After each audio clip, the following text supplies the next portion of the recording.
এখন আপনারা দেখছেন ঘাটাল কুসপাতা যে গোবিন্দপুরের সুইলিশ গেট, সেই সুইলিশ গেটের এখনকার অবস্থান।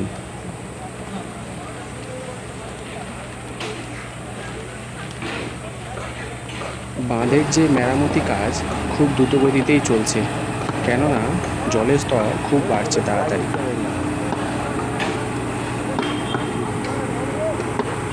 আপনারা দেখতেই পাচ্ছেন বাঁধের চারিদিকে কত মানুষের ভিড় লেগেছে শুধু দেখার জন্য।